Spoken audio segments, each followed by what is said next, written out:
Paz e graça, amados. Mais um dia, mais um momento, mais uma oportunidade que o Senhor então Ele nos permite entrar e estar na sua presença maravilhosa, sua presença transformadora, sua presença quebrantadora, a sua presença santificadora, onde nós vamos então nos aprofundar mais um pouco na sua palavra, na sua santa palavra, nas suas sagradas escrituras, nas letras sagradas. Hoje então nós vamos meditar no capítulo 19 de Atos. Vamos dar então continuidade ao nosso estudo na carta de Atos dos Apóstolos. Vamos meditar então no capítulo 19 de Atos. Vamos fazer então uma oração antes. Amém? Pai, nós te louvamos, nós te glorificamos, Pai, por mais um dia, por mais um momento onde o Senhor nos permite entrar e estar na Tua presença. Nós te louvamos, nós te glorificamos porque até aqui o Senhor nos tem sustentado, porque até aqui o Senhor nos tem ajudado, porque até aqui a Tua graça nos tem alcançado, a Tua graça nos tem envolvido, a Tua graça ela nos tem feito, ela nos faz estar de pé. O mérito é nosso, o mérito é tudo Teu. Obrigado, Pai, pela Tua presença. Obrigado, ó Deus, pela Tua palavra. Obrigado porque o Senhor nos permite, ó Pai, ter a Tua palavra, a Bíblia, a boca do Senhor para nós, a fonte de vida, a aliança do Senhor para com o homem. Nós te louvamos por isso, Senhor.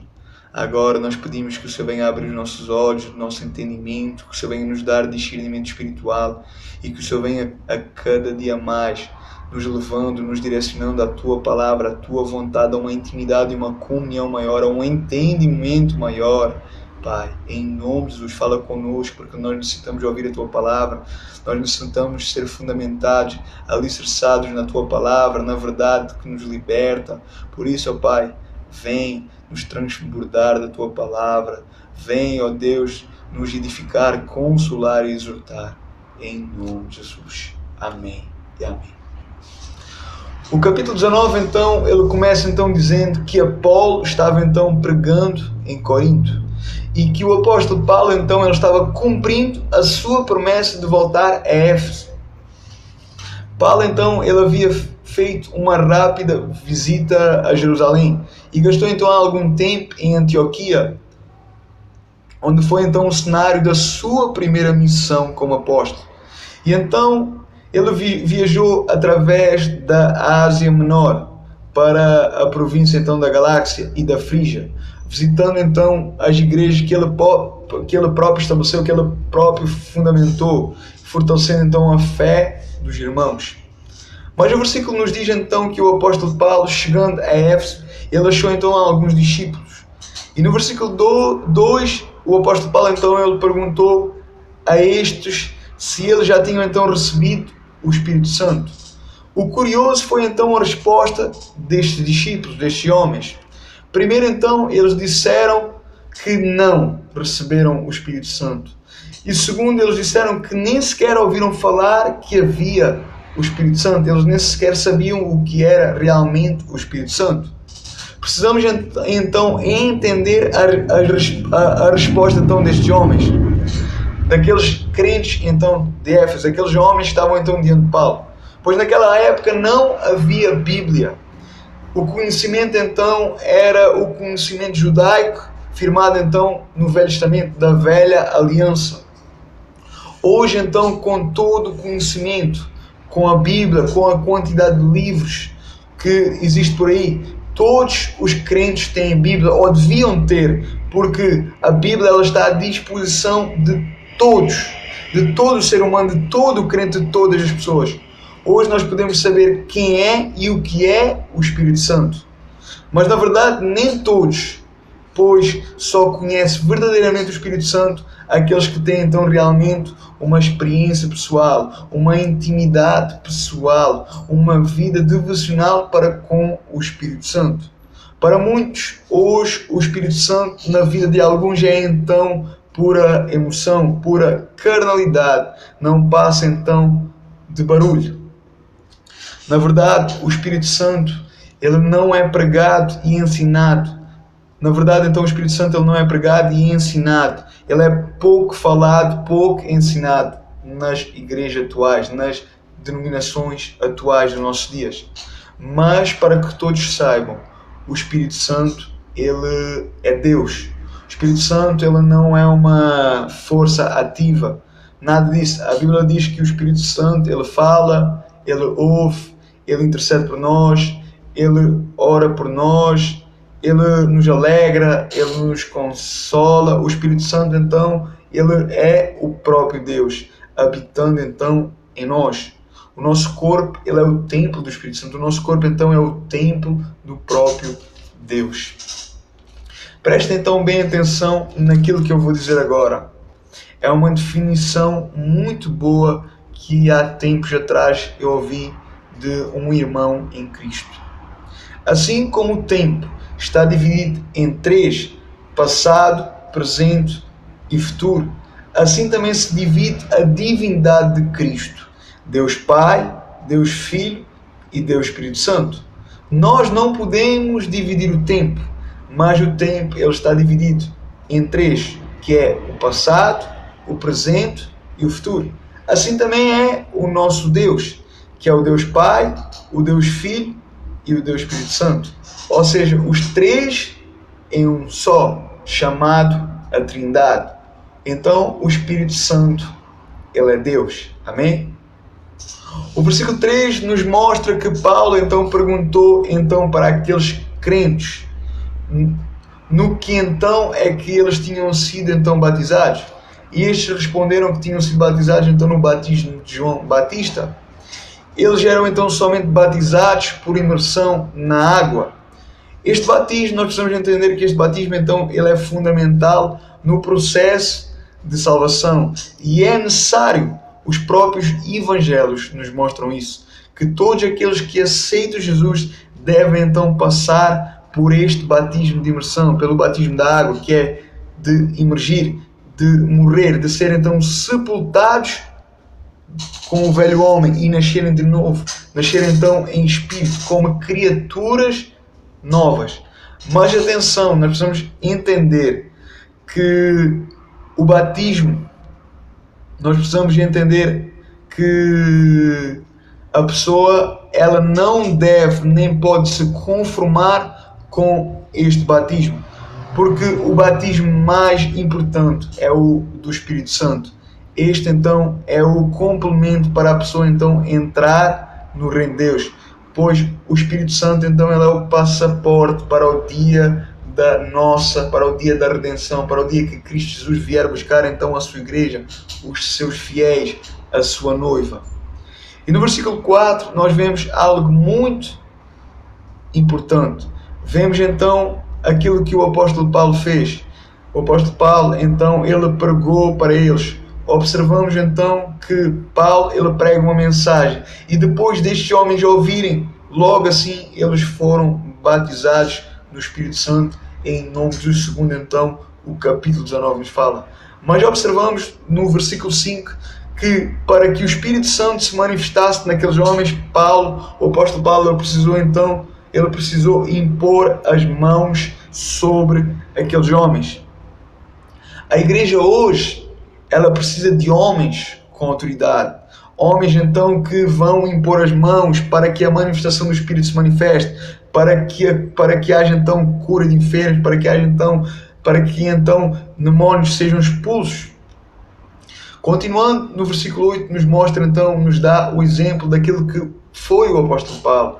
Um homem então de perseverança, um homem então que instantemente estava pregando a palavra, estava pregando o evangelho, um homem então que apanhou tanto, por todos os lugares que ele passou, o apóstolo Paulo ele apanhou, mas ele insistia em pregar nas sinagogas, ele sempre lutava, ele sempre guerreava, sempre tentava então salvar alguns judeus, ele lutava então por almas, ele lutava então por mudar eternidades.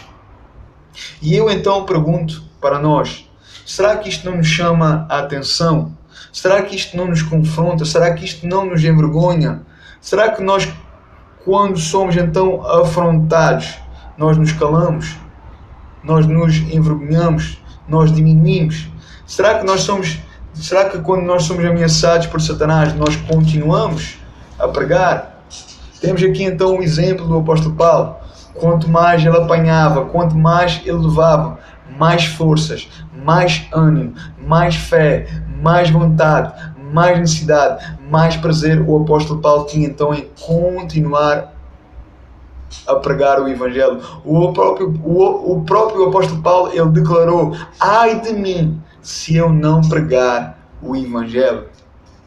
O apóstolo Paulo então, ele sabia a responsabilidade que ele tinha. Ele sabia então que era para aquilo que ele foi chamado. E nós? Será que nós temos assumido a nossa responsabilidade como crentes, como cristãos, como povo de Deus, como igreja de Cristo? Que cada um de nós se examine a si próprio, em nome de Jesus. O versículo 9 nos mostra então que aquele povo tinha então o coração endurecido e os ouvidos então estavam tapados, não enxergavam, não podiam então ouvir. Era difícil. Paulo então precisava insistir muito com aqueles homens. E aqui neste versículo nós vemos pela primeira vez a palavra caminho. Podemos entender que até este momento o cristianismo, ou seja, os cristãos então eram conhecidos como os seguidores do caminho. O versículo 10 nos mostra a força do poder de Deus e a ação tremenda do Espírito Santo. Nos mostra então o poder dos planos e da soberania de Deus. Em 2 anos o apóstolo Paulo, ele pregou naquele lugar. E a Bíblia nos fala que toda a Ásia recebeu então a mensagem de Jesus. Olha então o poder do cristianismo. Olha então a força e o poder manifestador de Deus. O poder do Evangelho. O poder do Evangelho. Paulo então verdadeiramente, o apóstolo Paulo verdadeiramente então, ele era o vaso escolhido por Deus. Ele era então um instrumento. Ele era então a pessoa pela qual Deus manifestava então a sua glória e o poder. Vemos que no versículo 11 nos fala então daquilo que Deus fazia através deste homem, através do apóstolo Paulo. Mas nós não podemos, amados, ser ignorantes ao ponto de dizer então que o poder estava no lenço de Paulo. Nós precisamos entender que Deus, ele não coloca poder em objetos. Deus, ele não coloca poder em imagens. Deus não coloca poder em sal, em rosas, em água. Não. O poder de Deus é colocado no homem. E nós temos alguns exemplos disso. Atos, no capítulo 1, do versículo 8. Nós temos o Evangelho de Marcos, no capítulo 16, do versículo 17 ao 18. Fala sobre isso. A unção, então, ela estava sobre Paulo. Era necessário, nós precisamos entender que era necessário colocar o lenço junto ao corpo de Paulo para que então a unção, o poder fosse então transferido para o lenço e o enfermo então fosse curado pela fé. Temos então vários exemplos disso. Temos o exemplo do próprio Jesus, a sua virtude, o poder que saiu de Jesus curou então aquela mulher do fluxo de sangue que estava então doente há 12 anos. Mas nós precisamos nos lembrar que aquela mulher precisou então tocar em Jesus, precisou então tocar nas vestes de Jesus. Mas agora vamos nos centrar no versículo 13 até ao 16. Nestes 3 versículos nós vamos tirar então muitos aprendizados aqui. Primeiro, estes homens, destes 3 versículos nos fala, estes homens não eram homens de Deus. Eram sim aventureiros. Pessoas então que não perdiam a oportunidade de ganhar dinheiro. Eram então exorcistas. Andavam então expulsando demónios como negócio. Quantos exorcistas existem hoje do nosso dia a dia, do nosso mundo, que estão então expulsando demónios para ganhar dinheiro, comércio, negócio? Estes homens que a Bíblia nos fala, que o apóstolo Paulo fala, eles não conheciam Jesus. Eles viram então o apóstolo Paulo usando o nome de Jesus e acharam então que podiam também usar esse nome, o nome de Jesus. Quantos então usam o nome de Jesus só porque veem e ouvem alguém falar de experiências com este nome, de experiências então com o nome de Jesus? A experiência com este nome, ele não se identifica por alguém usar este nome. Isto é ignorância, mas sim pelos frutos que esta pessoa dá. A Bíblia fala, pela árvore se conhece os frutos. Foi isto que Jesus disse. As pessoas então que faziam isto não eram pessoas leigas a respeito então da palavra de Deus. O pai deles era sacerdote. Eles eram então judeus e seguidores da lei. Isto faz-nos então lembrar que em nosso meio existem muitos filhos de Cefa. Pessoas então que não andam com Jesus. Pessoas então que não conhecem Jesus. Pessoas então que não têm experiência pessoal com Jesus. Mas pessoas que usam o nome de Jesus. Pessoas então que expulsam demónios no nome de Jesus e que ganham dinheiro com o nome de Jesus. Que estes não se enganem. Que estes não se enganem. Que estes não se enganem, pois eles podem até andar no nosso meio. Eles podem frequentar as nossas igrejas, participar então em nossos cultos, pregar a palavra de Deus, expulsarem demónios e curar enfermos. Eles podem até nos enganar, mas não podem enganar o Espírito Santo de Deus. E com certeza os próprios demónios sabem muito bem quem eles são. E no tempo certo, igreja, no tempo certo, amados, as máscaras irão cair.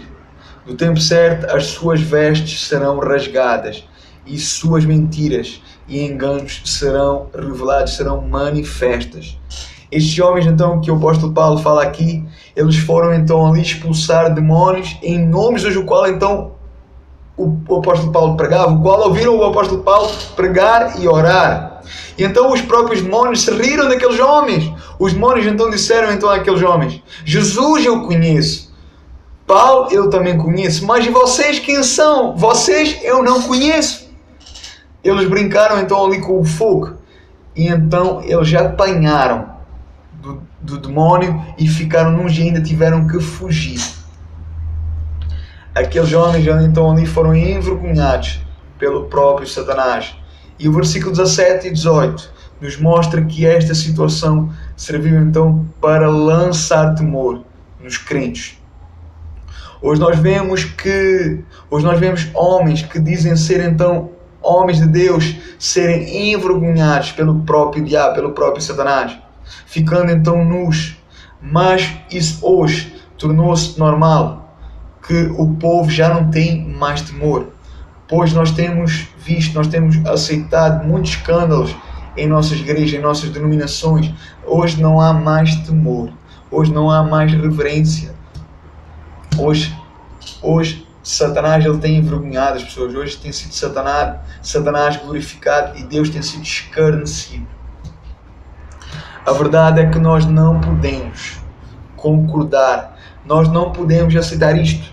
Aquilo que então está sendo feito nos púlpitos, homens então e mulheres, homens que têm parecido macacos, homens então que têm sido artistas de palco. Na Bíblia não fala de homens assim, mas fala então de homens santos, de homens humildes, homens de vidas devocionais, homens íntegros, homens irrepreensíveis. Hoje nós precisamos de homens tementes. Hoje nós precisamos de verdadeiros homens de Deus com autoridade, com unção. Hoje nós precisamos de verdadeiros servos de Deus. Homens então que os próprios demónios conhecem e sabem que são homens de Deus, homens que são escolhidos por Deus para fazer a obra de Deus. Pois quem ganhará com isso será então o reino de Deus. Observamos pela Bíblia que Jesus ele expulsava os demónios pelo dedo de Deus. E assim será todo o homem de Deus, expulsando então os demónios pela força e autoridade de Deus. Quando o homem de Deus expulsa demónios, cura enfermos, faz milagres na força de Deus, é certo que é chegado então o reino de Deus naquele lugar. Por mais de 3 anos, Efésios foi então o centro do trabalho de Paulo. Uma florescente igreja foi estabelecida ali e o evangelho então se espalhou através da província da Ásia, tanto entre os judeus como também entre os gentios, entre os pagãos. O versículo 21 nos fala que Paulo então planejou por algum tempo outra viagem missionária. Ele propôs então em espírito ir a Jerusalém, passando então pela Macedônia e pela Caia, e dizendo depois de ter estado ali que importava então ir então para Roma. Paulo então ele tinha em seu coração cada igreja, estava então com certeza arquivado em sua memória o nome de cada pessoa que ele tinha ganhado para Jesus. E em harmonia com este plano, ele enviou então a Macedônia 2 dos seus discípulos, Timóteo e Erasto.